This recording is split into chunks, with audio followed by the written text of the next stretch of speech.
Nosso pastor tem uma grande responsabilidade. Esse ministério que começou com um pequeno grupo, cuja história todos já conhecem aqui, né? Há alguns quase 2 décadas. E Deus o viu, e Deus foi que fez crescer, porque quem faz crescer é Deus. Então, conduzir esse ministério diante das dificuldades que enfrentamos no dia a dia, com certeza não foram poucas, mas ele merece ser honrado em seu aniversário. 70 anos não é para qualquer pessoa. É realmente um desafio chegar lá, não é? E nosso pastor tem demonstrado um cuidado, um amor, um zelo extraordinário pela obra de Deus, pela casa de Deus, dia após dia, por quase essas 2 décadas que ele está à frente desse ministério como fundador dela. Olha, igreja, Deus quer muito bem o nosso pastor Gilson, porque imagine um pequeno grupo que iniciou há 1 década e um pouco, quantas almas estariam no mundo, quantas almas estariam aí desesperados, perdidos a salvação. Mas esse ministério Deus usou através do nosso pastor para expandir. E hoje são mais de 20 unidades espalhadas por todos esse nosso Rio Grande do Norte. E vai muito bem, batizando em nome do Pai, do Filho e do Espírito Santo, a igreja crescendo. Está ali a semente. Foi a semente usada por Deus para esse crescimento. E Deus quer bem. E Deus sorri. Pode ter certeza, pastor. Deus está sorrindo pela sua vida. Sei que muitos fazem Deus chorar, porque não querem nada com Deus. Mas não é o caso do nosso pastor Gilson. Ele tem se dedicado. E que Deus o abençoe. Que Deus o conceda bênção sobre bênção. Como disse aqui em número 6, capítulo 6, versículo 24 ao 26. O Senhor te abençoe e te guarde. O Senhor faça resplandecer o seu rosto sobre ti e te conceda graça. O Senhor volte para ti o seu rosto e te dê a paz. Feliz 70 anos, meu pastor. Receba um abraço de todos os pastores. Em nome de Jesus.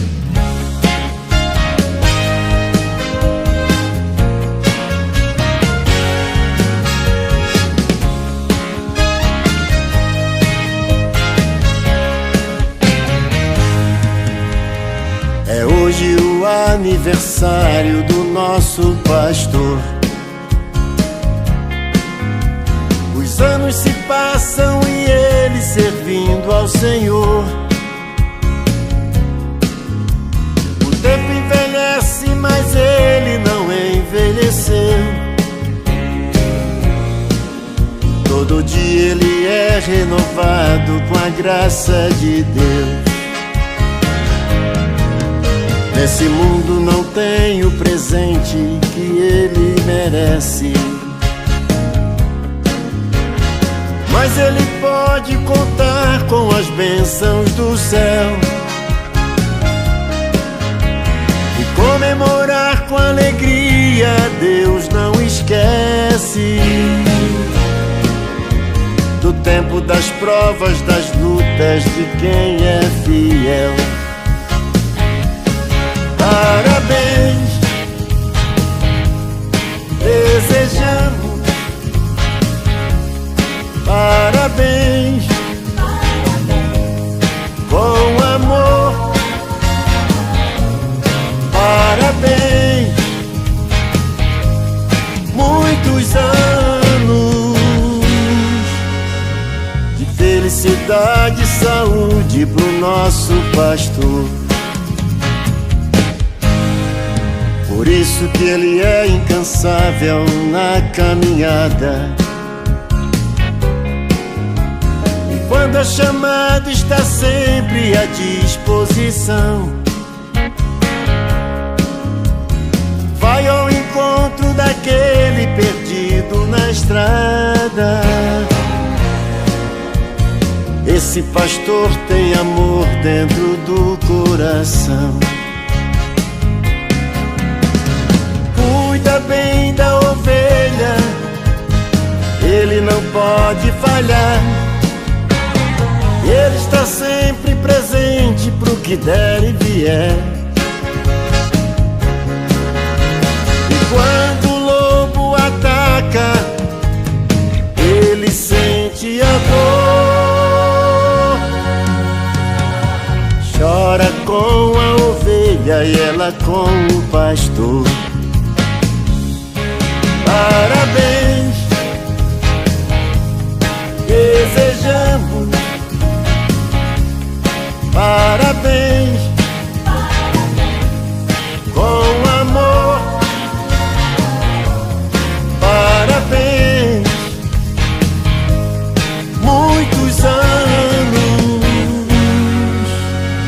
de felicidade e saúde pro nosso pastor.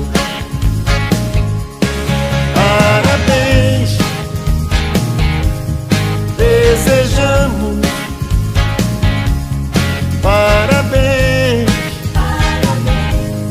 com amor. Parabéns, muitos anos de felicidade e saúde pro nosso pastor.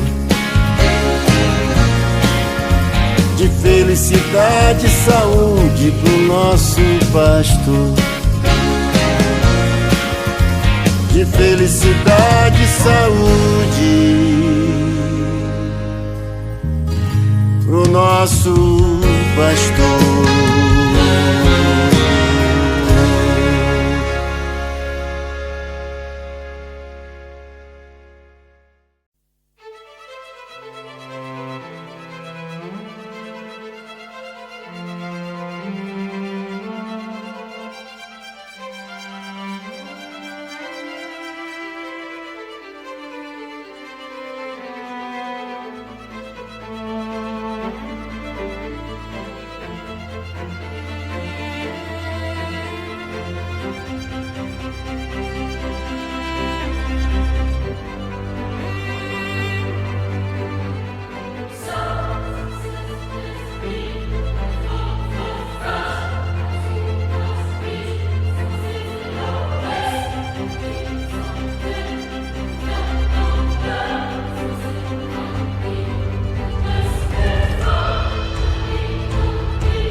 Minha alma tem sede de Deus e deseja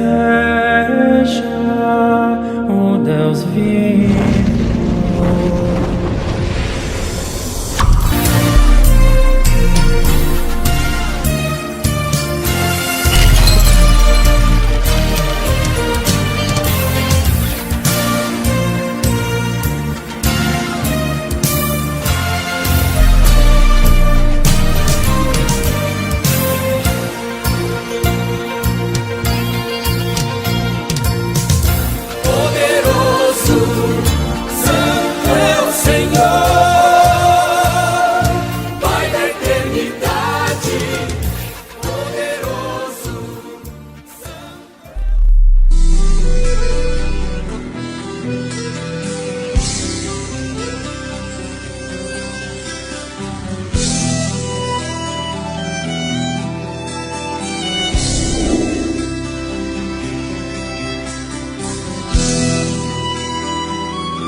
Saúde a todos com a paz do Senhor.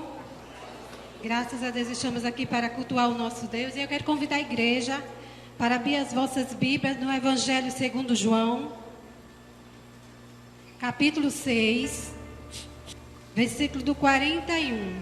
Começando do 41 ao 59. A minha versão é diferente da dos irmãos que estão acostumados a ler. Evangelho de João.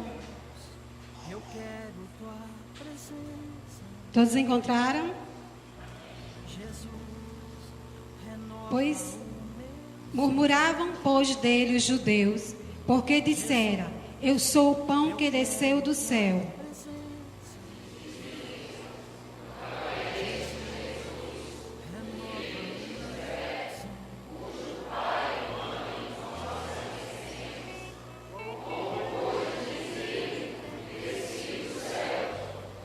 Respondeu, pois, Jesus e disse-lhe: não murmureis entre vós.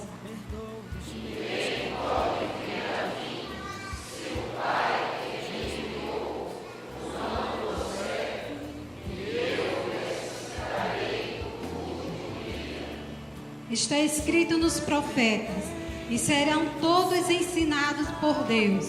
Portanto, todo aquele que do Pai ouviu e aprendeu, vem a mim.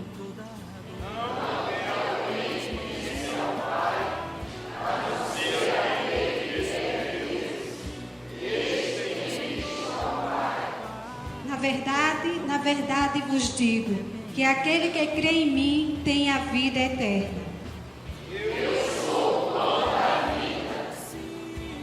Vossos pais comeram maná no deserto e morreram.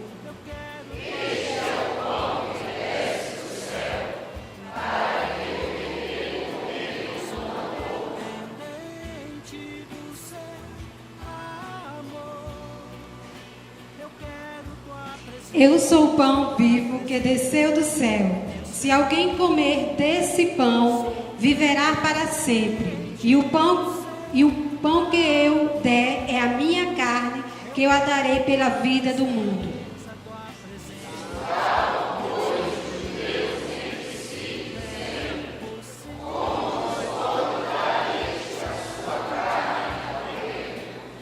Jesus, pois, lhe disse: na verdade vos digo que, se não comerdes a carne do Filho do Homem e não beberdes o sangue, não tereis vida em vós mesmos.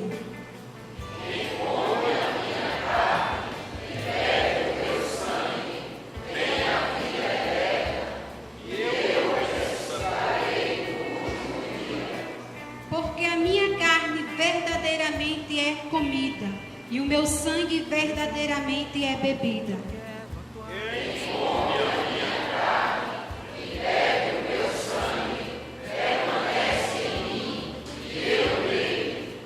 Assim como o Pai que vive me enviou e eu vivo pelo Pai, assim quem de mim se alimenta também viverá por mim.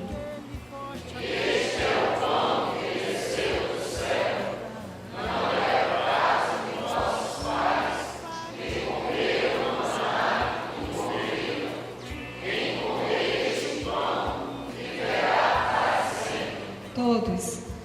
E ele disse essas coisas na sinagoga, ensinando ele. Gostaria que a igreja lesse o versículo 58. Todos. Este é o pão que desceu do céu. Não é o caso dos vossos pais, que comeram maná e morreram. Quem comer este pão viverá para sempre. Amém. Graças a Deus. Senhor nosso Deus, nosso Pai, te bendizemos e exaltamos o teu santo nome, pois tu és o pão vivo que alimenta, Senhor, a tua igreja. Não como, Senhor, da glória, os judeus estavam murmurando, mas sabemos, Senhor, que tu és o pão que alimenta a alma faminta.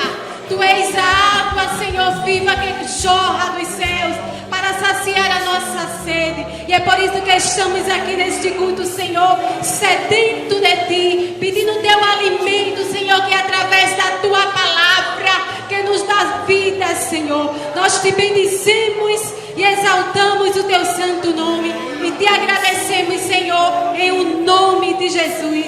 Amém.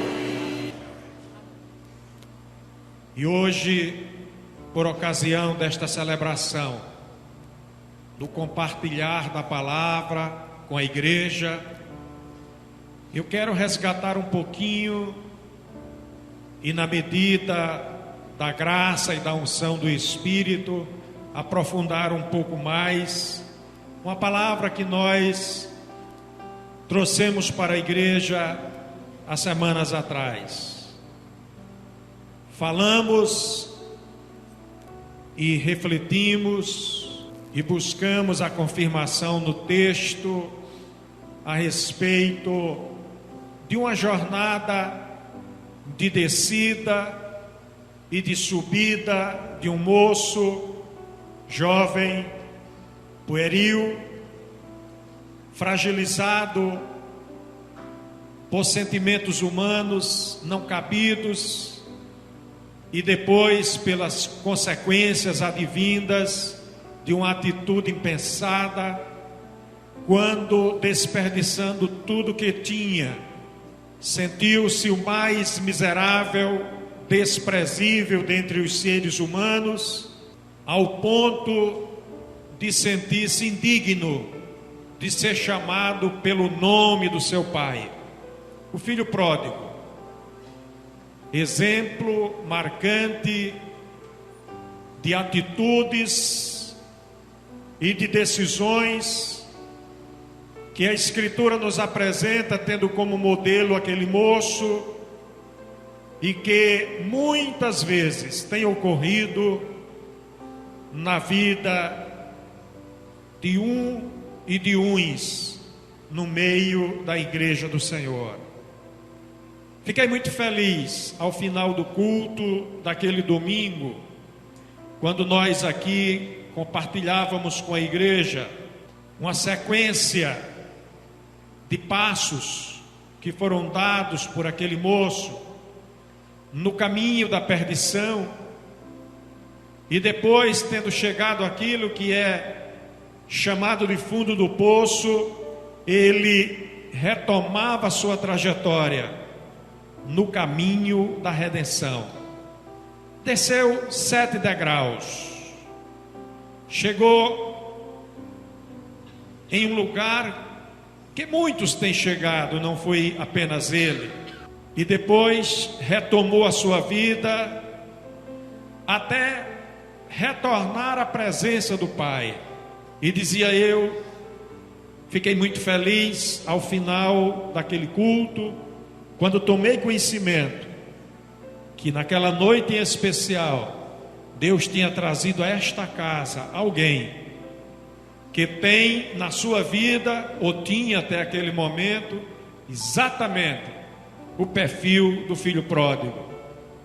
Foi soprada pelo Espírito de Deus enquanto pessoa a chegar aqui a esta casa, e aqui chegando, o Espírito de Deus levou a palavra ao seu coração de uma forma tremenda, poderosa, porque era exatamente o que era necessário se ouvir naquela noite. E comentava depois com algumas irmãs, e elas confirmaram isto, que aquela pessoa que aqui veio trazia exatamente essas características. Mas eu tenho certeza que a palavra, quando ela é dada pelo Espírito Santo, ela alcança aqui, ali, além e alhures. Ela vai muito mais longe do que o nosso olhar pequeno pode alcançar, e muito mais profundo do que a nossa mente limitada pode compreender. E eu sei que quando apresentávamos aqui aquele moço como alguém que exigiu do pai alguma coisa que não devia exigir porque estava fora de propósito e fora de tempo, quando apresentamos aqui aquele moço como alguém que, após conquistar até mesmo o que não merecia, afastou-se da casa do pai, abandonando o lugar que fora, o ambiente da construção da sua vida até aquele momento para uma aventura, em um viver dissoluto. Pediu o que não devia, deixou a casa do pai, viveu dissolutamente, estragando todo um patrimônio arduamente conquistado e que era vida, não apenas para ele, mas também para os seus. Como consequência, veio aquilo que é inexorável, o sofrimento tremendo, que levou a viver momentos de profunda humilhação, depois que o sofrimento levou à submissão ao mundo e aquilo que no mundo há que não é legítimo para os filhos da luz. Submetido ao mundo, foi humilhado e, sendo humilhado, chegou ao nível da miséria absoluta, quando, desejando comer o alimento que era destinado a porcos, nem isso ele pode comer, porque não lhe foi dado. Miséria absoluta, total, que aquele moço chegou. Mas ele, na conformidade da palavra escrita no capítulo 15 do evangelista São Lucas, encontrou o caminho do retorno, a partir de uma atitude que é muito comum a cada um de nós, especialmente quando no momento da maior dificuldade nós permitimos que o nosso ser interior prevaleça sobre o homem exterior. E foi em um momento de reflexão, de meditação, que ele conseguiu despertar para o seu estado, como um primeiro passo no retorno à presença do Pai,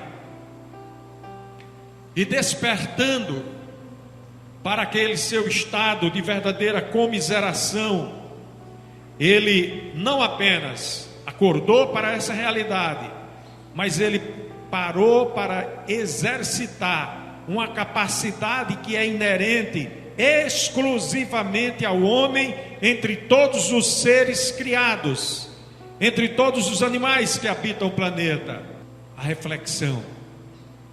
E na reflexão acerca do seu próprio estado, exercendo essa capacidade que o intelecto humano tem de analisar, de sopesar as variáveis que fazem parte da nossa vida e que podem nos levar ao caminho do sucesso ou do insucesso, ele subiu mais um degrau, tomou uma decisão. E na tomada de decisão, na construção dessa atitude, ele formou um propósito. O propósito era de confessar perante o Pai aquilo que ele havia realizado, que não era do agrado do Pai, e acrescentou a essa decisão, a essa tomada de posição, a essa atitude, uma outra, extremamente feliz. Ele resolveu dizer para o Pai a respeito da sua condição de indignidade ao seu próprio olhar: Pai, já não sou mais digno de ser chamado teu filho. E diz a palavra, e nós comentávamos naquela noite, que após essa disposição de submeter-se mais uma vez ao Pai, a quem ele havia subvertido uma ordem natural, porque é o filho que deve se submeter ao Pai e não o Pai à vontade do filho. E a sociedade dos homens nos dias presentes entre as inúmeras subversões de valores ou inversões de valores, tem essa prática como extremamente comum. São os filhos que estão dizendo aos pais o que deve fazer, e não os pais disciplinando a conduta dos filhos.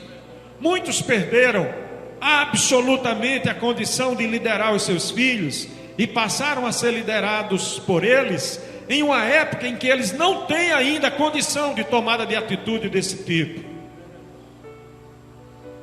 É natural que com a chegada da velhice extrema, os filhos assumam o controle e o comando de algo que anteriormente era de responsabilidade exclusiva do patriarca, mas há o tempo certo para esse propósito, como há tempo certo para todo propósito debaixo do céu, conforme ensina a palavra. Mas ele foi feliz nesse aspecto, subiu o último degrau para chegar no patamar no qual se encontrava o seu pai. A atitude do regresso foi concretizada, e aí nós passamos agora a considerar, em particular, não mais a pessoa do filho, mas agora considerar a pessoa do pai.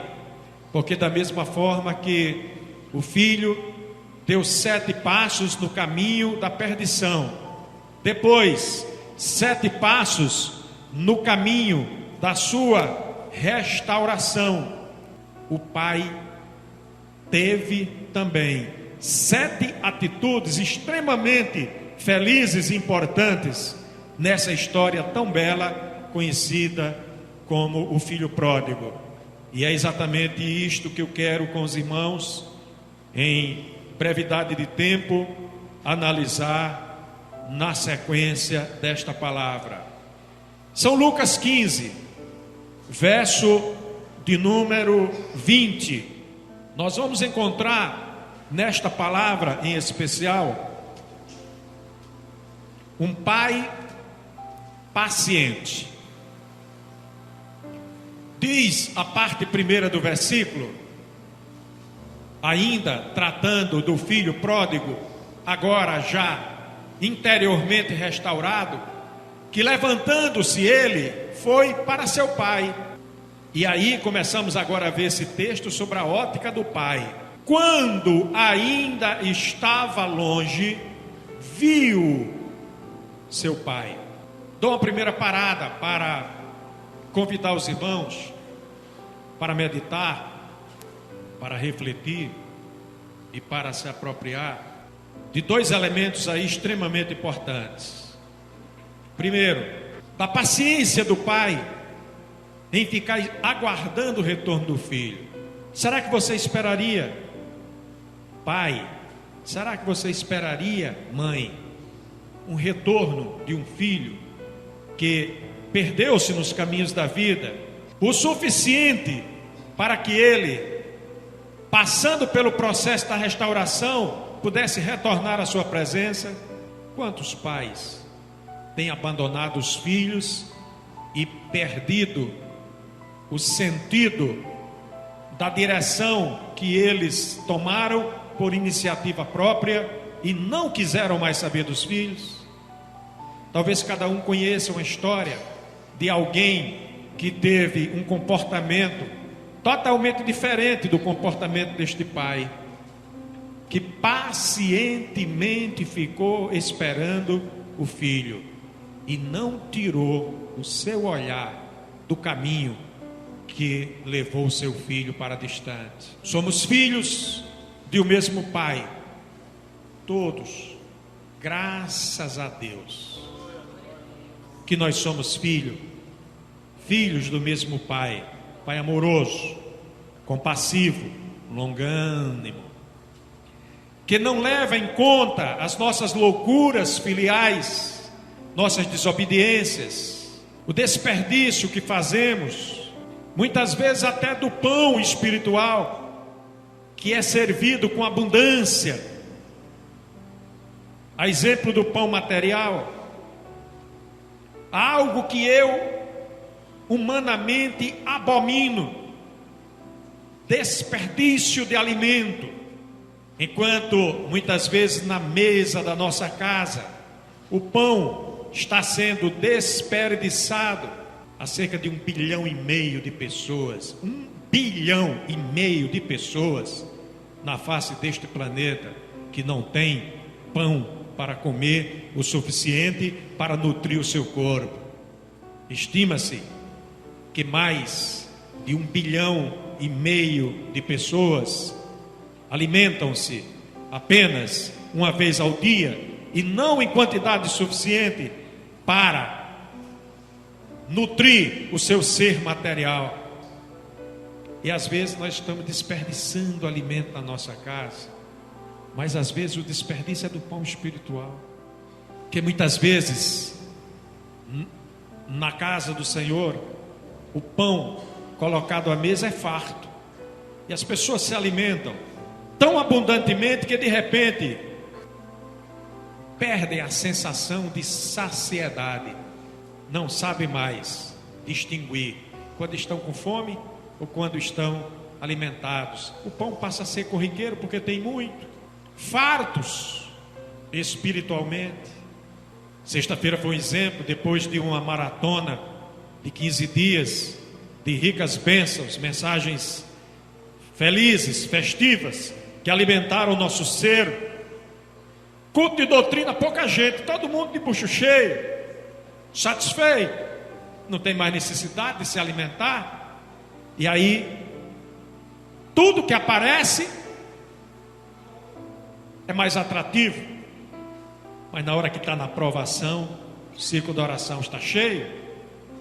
Na hora que estão no aperto, vou ouvir Deus falar comigo, e vem para o culto, pai, quero ouvir. Deus é longânimo, misericordioso, amoroso, e nos recebe a si mesmo.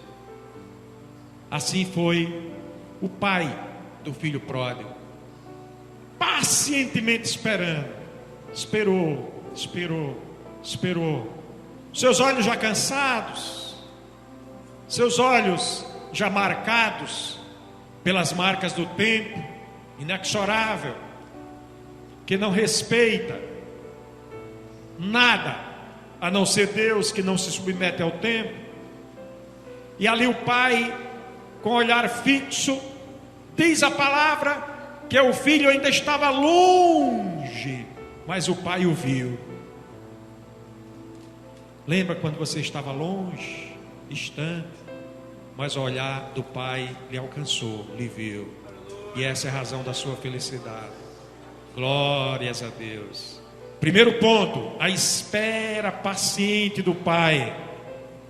Deus está esperando pacientemente por alguém nesta noite,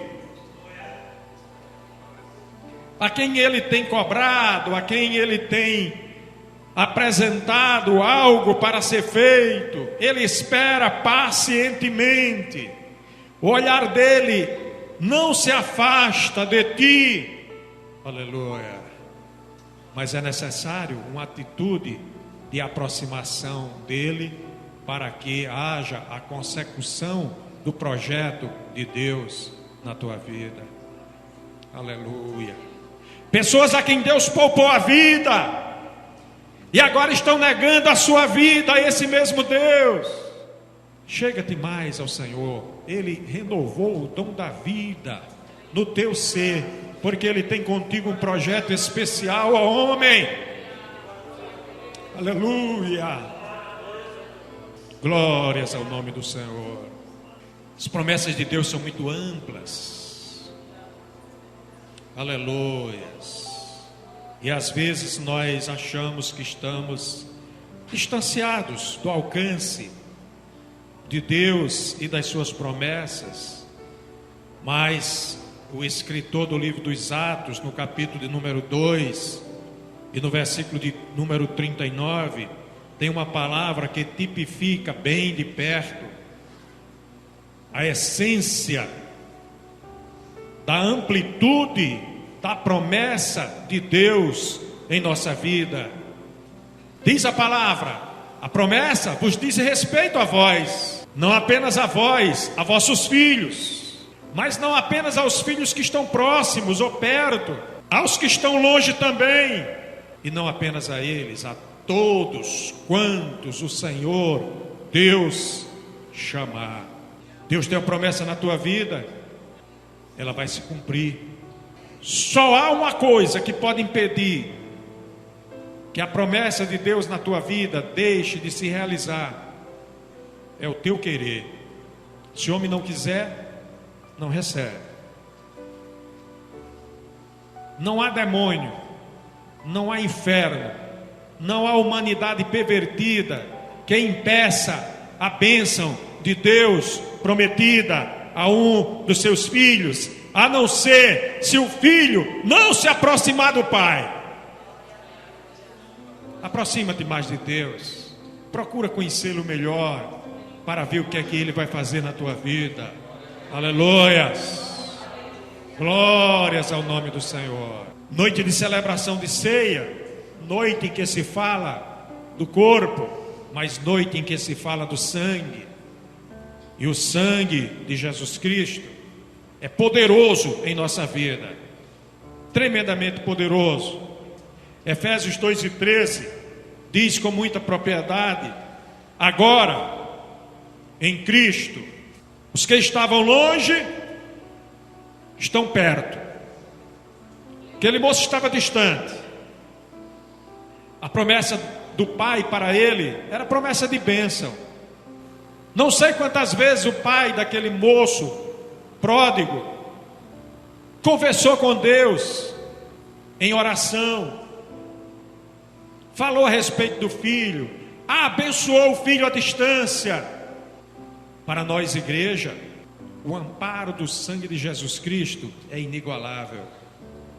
Glória a Deus, porque foi Ele que deu a sua vida por amor de nós, e nós somos abençoados pelas promessas do Pai e guardados pelo poder do sangue de Jesus Cristo, o nosso Senhor e o nosso Salvador. Pai amoroso, primeiro,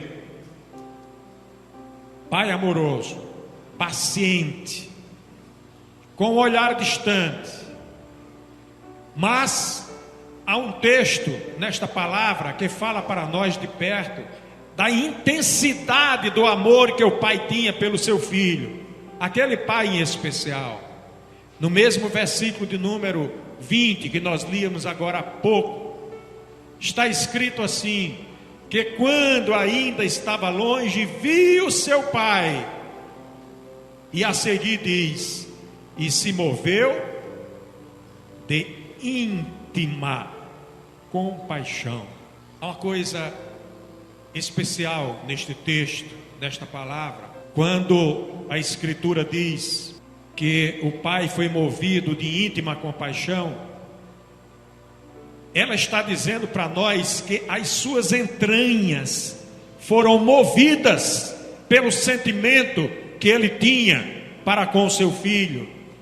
E a palavra nos remete em memória a uma outra situação em que um pai chegava-se à presença do Senhor, agora especialmente Jesus Cristo, apresentando um quadro de um filho que ficou conhecido como o jovem lunático. E se os irmãos forem meditar nesse texto, vão encontrar o sentimento de um pai que apresentou seu filho ao Senhor Jesus. O texto está em Marcos capítulo 9, versículo 22. E interpelou o Senhor Jesus dizendo: se tu podes fazer alguma coisa, tem compaixão de nós e ajuda-nos. Ele apelou para o termo compaixão, o mover das entranhas, o mover do interior, o mover mais profundo que uma pessoa pode sentir. E em resposta àquele pai, Jesus Cristo proferiu a seguinte expressão: se tu podes crer, tudo é possível ao que crê. Aleluia.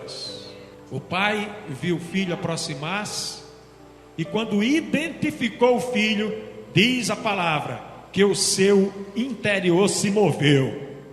O coração de Deus está aberto para receber a sua presença. Aleluia. E para ser movido em seu favor. Imagina, irmão amado, irmã amada, o que pode acontecer com uma pessoa a respeito da qual Deus se mover intimamente. Foi isso que aconteceu com o jovem lunático. Jesus moveu-se de íntima compaixão e aquele moço foi liberto. O que é que te aflige? O que é que te preocupa? O que é que veio te acompanhando para o culto nesta noite?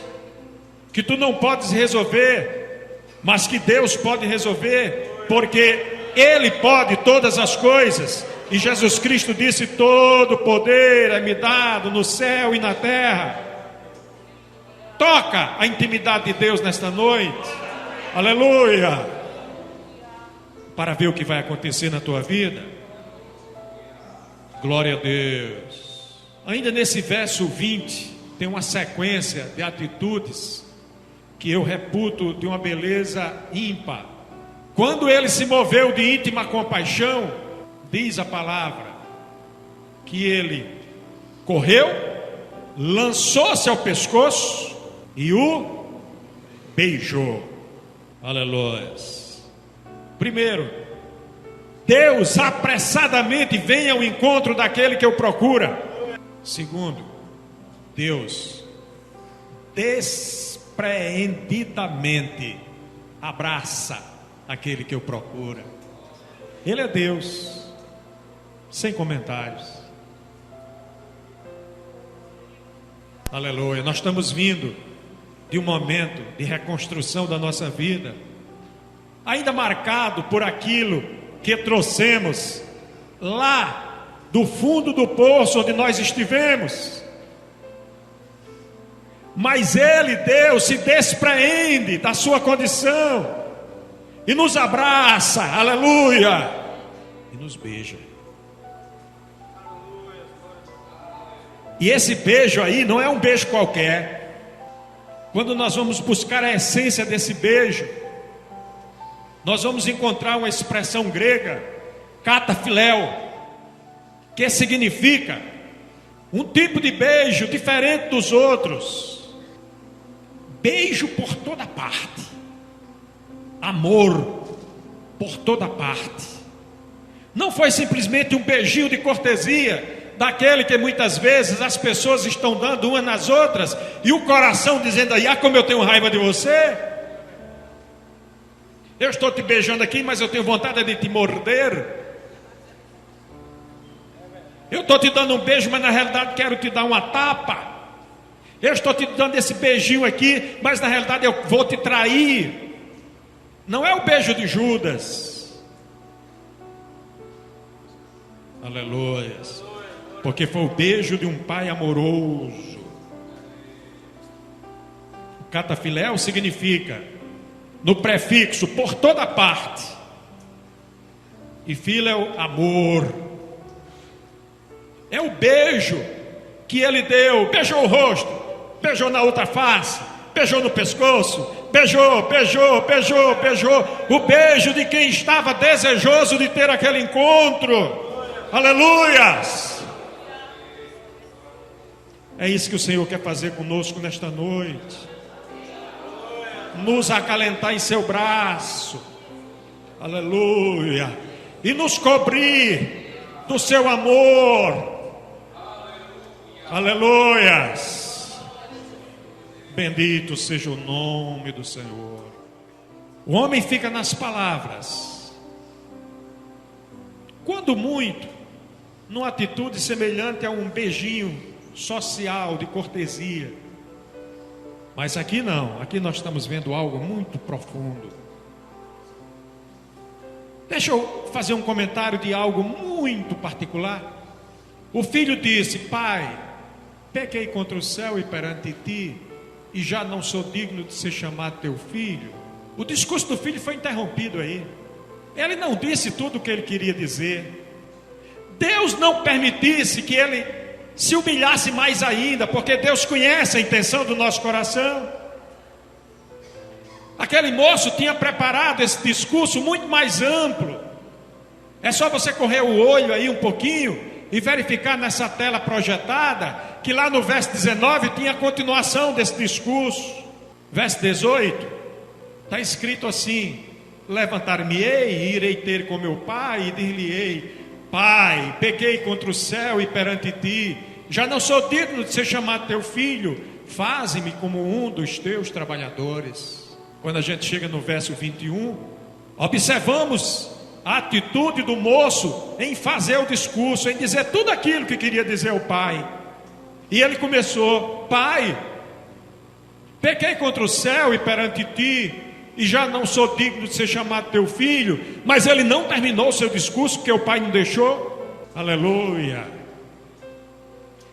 Deus te conhece muito melhor do que tu podes pensar, meu irmão e minha irmã.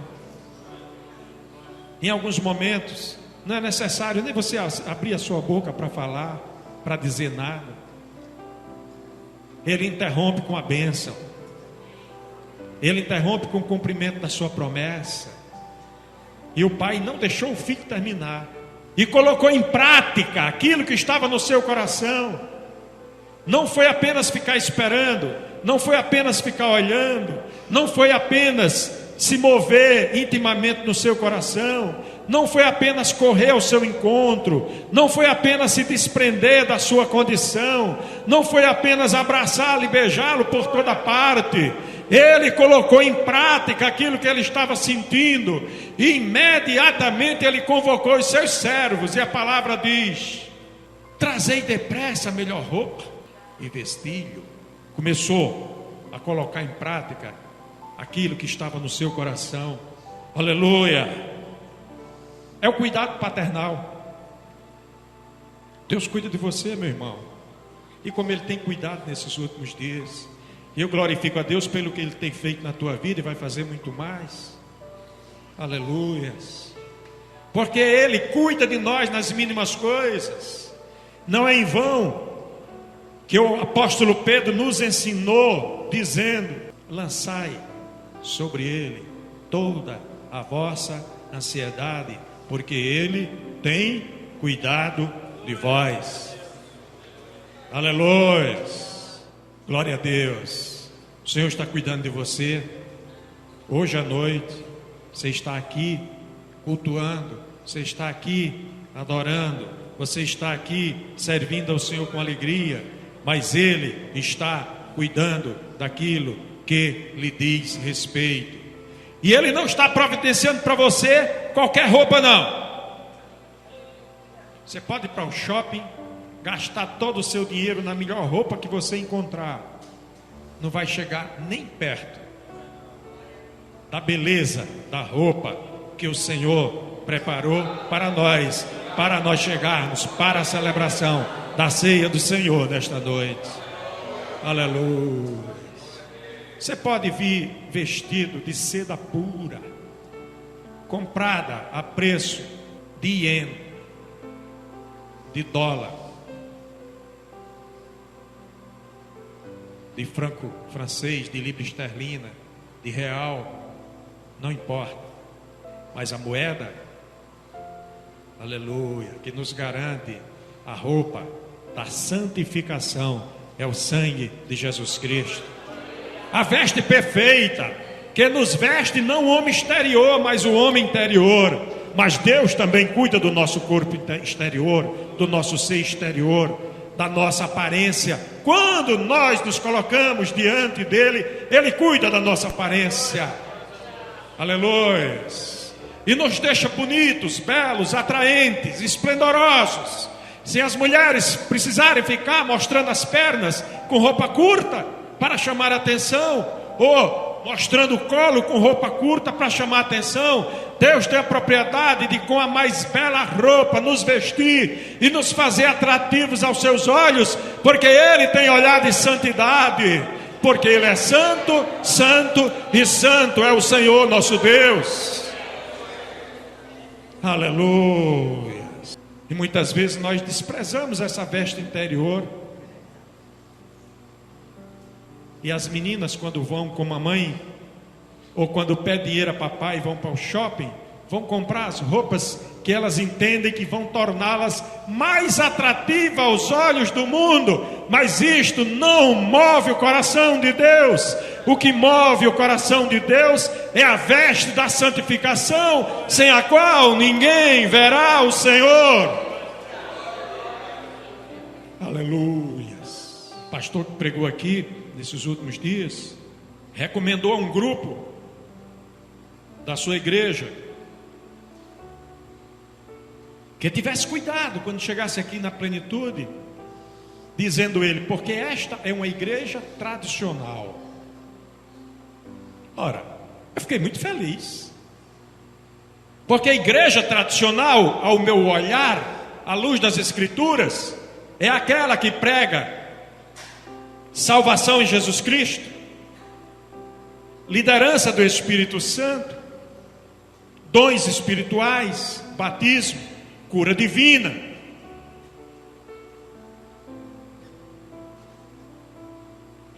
Que o crente deve estar preparado para a vinda do Senhor, quando Ele vier buscar a sua igreja. Essa para mim é a igreja tradicional, porque é a igreja neotestamentária, a igreja dos patriarcas da nossa fé cristã, dos apóstolos. Essa para mim é a igreja tradicional. Tudo aquilo que se agregar é de procedência humana ou maligna. Mas a Bíblia tem um modelo. E pela graça de Deus, digo para vocês, fiquei muito feliz de ver aquele pastor, líder em contexto no meio do povo de Deus, dizer, cuidado porque lá é uma igreja tradicional. Sinal, irmãos, que o bom cheiro da plenitude tem chegado lá fora. E se em alguma coisa temos deixado de seguir o padrão bíblico, enquanto igreja, não é porque o pastor ensina diferente, não. É porque os crentes algumas vezes são desobedientes e praticam diferente. Mas daqui desse púlpito não sai ensino, senão na conformidade da palavra de Deus. Amém? Aleluia. Coloca a melhor roupa para ele, veste o seu corpo. E a seguir vem uma outra expressão, muito interessante também. Ponde-lhe um anel na mão. Aleluia. Aí, pastor, agora o senhor acabou de dizer que, olha aí, ó, o pai mandando botar um anel na mão. Este anel, irmãos, é um anel especial, que não é todo mundo que pode usar, não. Sabia? Aleluia. Esther, capítulo 6, se pudermos projetar do versículo 8 ao 9, eu quero mostrar para vocês uma situação muito semelhante a essa. Olha o que está escrito nessa palavra, capítulo 6. Confiram. Tragam-se as vestes reais que o rei costuma usar, e o cavalo que o rei costuma andar montado, e tenha na cabeça a coroa real. Levem-no a cavalo pela praça da cidade, e diante dele apregoem. Assim se faz ao homem a quem o rei deseja honrar. Estamos falando de quem? De Mardoqueu. É um símbolo para nós. Quando Deus quer honrar alguém, irmãos, Ele manda vestir com a veste real, manda assentar sobre o transporte mais requintado que tiver, aquele que o rei anda, manda colocar coroa na cabeça, e ainda manda que essa pessoa saia pelos lugares mais importantes e alguém saia na frente, olhando e dizendo: eita, é assim que Deus faz quando Ele quer honrar alguém. Aleluia! Sabe qual foi a marca de Mardoqueu? A marca da fidelidade, a marca do compromisso com Deus. a marca do interesse pelas coisas de Deus, a marca daquele que, conhecendo ao Deus a quem nós servimos, não quis se apropriar do que não lhe era devido e soube permanecer no seu lugar. Aleluia! E recebeu uma honraria semelhante a essa que esse moço recebeu. Mas o moço foi tão fraquinho, estragou tudo o que pai tinha, até aquilo que não lhe era de direito, aquilo que era sobre a existência da família, ele estragou. E agora o pai manda colocar não apenas a roupa melhor que tinha e o anel no dedo. Por que isto? Porque Deus não leva em conta o tempo da ignorância, e essa é a razão da sua e da minha felicidade. Aleluia! Porque Deus amou o mundo de uma maneira tão extraordinária, que o que Ele tinha de mais precioso Ele deu em nosso favor. Aleluia! E por que é que quando você sai andando pelas estradas desta vida, você sai fazendo aquilo que não é agradável a Deus? Deus não vai lhe honrar assim. Ele vai honrar aquele que caminha ou diante dos seus olhos, estando presente, ou diante dos seus olhos, mesmo estando distante, ele se mantém fiel ao Senhor. A esse Deus honrará. Bendito seja o seu santo nome. Glória a Deus. Mas tem mais coisa naquele versículo. No verso 23 diz assim: e trazei o bezerro cevado, e matai-o, e comamos. Sabe de que é que esse bezerro cevado fala? De sacrifício, de restauração de vida. Esse bezerro cevado era o filhotinho do boi gordo, que era preparado para o altar.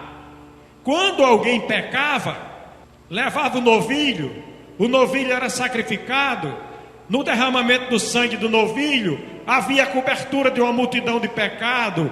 E agora chega o filho pródigo, depois de gastar tudo que o pai tinha. Mas ele diz assim: toma o bezerro cevado, matai-o, para que comamos. Aleluia. Restauração da comunhão perdida. Você perdeu a comunhão com Deus, pecou, errou, falhou, apresente a sua oferta de sacrifício. Levítico, capítulo 9, verso 2. Há uma orientação normativa de Deus, dizendo a Arão: toma um bezerro para expiação do pecado, e um carneiro para holocausto, sem mancha, e trazei-o perante o Senhor. Aleluia. Aquele moço chegou cheio de coisa ruim, mas ele veio arrependido. E o pai imediatamente diz: traz o novilho, para que possa haver restauração da comunhão perdida. Comamos. Ceia do Senhor, partir o pão, compartilhar do cálice, momento de restauração da comunhão perdida. Aleluia. Quer ver uma coisa bela? Desça os olhos nesse texto e pare, veja o que está escrito. Deus falando agora de uma forma muito especial através de Moisés para Israel. Mas Deus está falando nesta noite da mesma forma para você, igreja. Diz assim: esta coisa que o Senhor ordenou fareis, e a glória do Senhor vos aparecerá. Aleluia. Cumpram a palavra, recebam e não façam ouvido de mercador. Cumpram a palavra e você vai ver a glória do Senhor aparecer na sua vida. Aleluias. Você vai ver como vai mudar, aleluia, o teu perfil, como a sociedade vai te ver, vai te compreender, vai te sentir, porque a glória de Deus estará presente na tua vida, se cumprires a restauração da comunhão perdida com o Senhor. Aleluias. Deus é Deus de promessa, Deus é Deus de bênção, mas Ele também é Deus de justiça. Da mesma forma que Ele é brisa suave, Ele é fogo abrasador, e Ele está nos amando de uma forma tremenda nesta noite, nos abraçando, nos beijando em várias partes, com beijo especial de amor, o amor com que Ele nos ama. Aleluia. E eu vou concluir dizendo para os irmãos que a última palavra do texto de Lucas 15, a qual eu quero me referir hoje à noite, é a palavra que mais enche o nosso coração de prazer. Depois de dizer: trazei depressa a melhor roupa, vestilho, ponde um anel na mão, sandália nos pés, trazei o bezerro cevado, matai-o e comamos. O pai disse assim: alegremos-nos. Crente, cristão verdadeiro, é para ser feliz, não é para viver deprimido, não é para viver emborrado, não é para viver reclamando da vida, não é para viver se amaldiçoando e amaldiçoando os outros. Crente, fiel, em comunhão com Deus, tendo a sua comunhão restaurada a cada manhã e a cada pôr do sol, é para viver feliz. Alegremos-nos, porque este meu filho estava morto e reviveu, tinha se perdido e foi achado. E a palavra diz: e começaram a alegrar-se, porque a verdadeira alegria só vai terminar lá no céu. Saúde, amada igreja, com a paz do Senhor.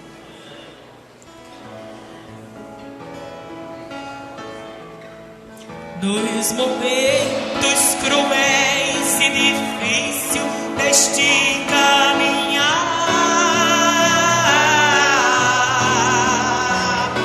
há muitos que param e desistem e começam a contar. Se nas horas amargas da vida queres recuar,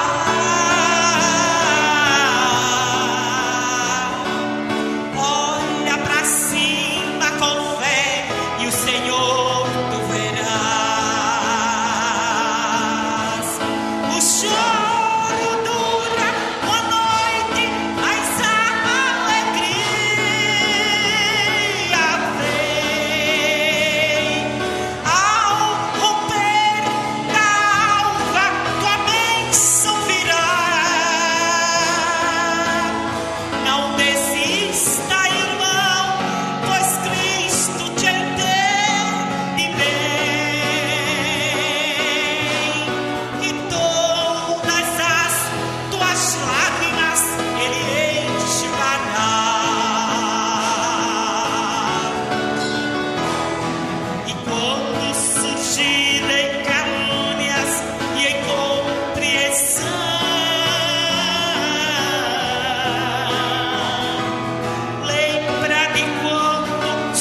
lutemos com esse ideal avançar.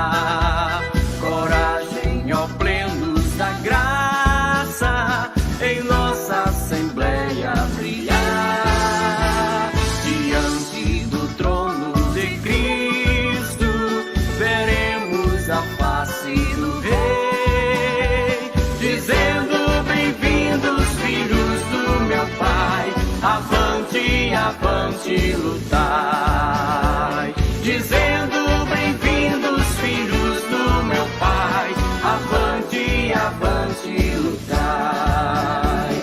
Nas lutas não nos prostraremos, vitória, vitória virá. O passado jamais moverá o ideal de um grande projeto de Deus.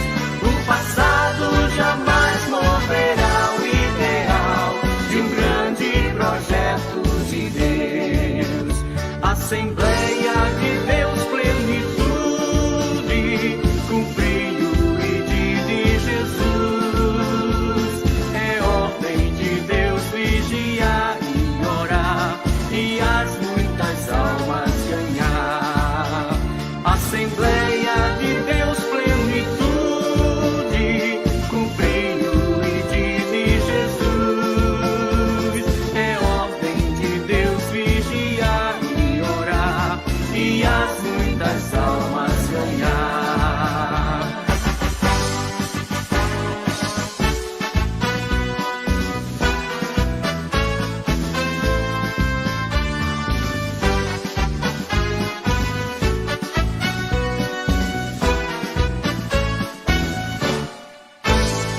Erguei